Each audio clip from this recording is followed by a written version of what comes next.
नौजवान देश के भविष्य होइ छै।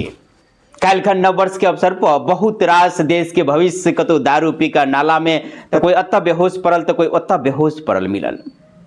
संगे संगे एक और कहावत सार्थक होइत नजर आयल कि आब लड़की कोनो लड़का से कतौ कम है कि कंधा से कंधा मिलाकर साथ चल रहा है। हाँ, यहो बात देखो के मिलल विभिन्न मीडिया के माध्यम से, सोशल मीडिया या टेलीविजन के माध्यम से अहाँ देखने हेबे दृश्य दिल्ली, बेंगलोर या गुरुग्राम या देश के विभिन्न हिस्सा में।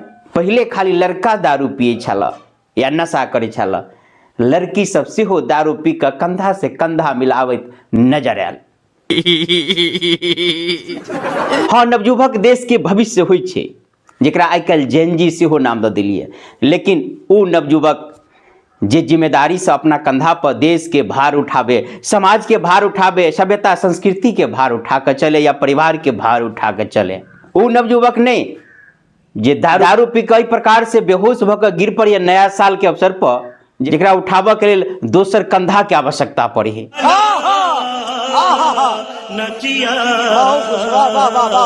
विभिन्न महानगर के जे दृश्य सब देखलिए जेमे लड़का लड़की सब दारू पी कर धूर्त या विभिन्न नशा में धूर्त नया साल के अवसर पर ई दृश्य की अपना देश से बाहर नहीं गए हेते की कहते हैं विदेश के लोग सब की बाहर है भारत के संस्कृति।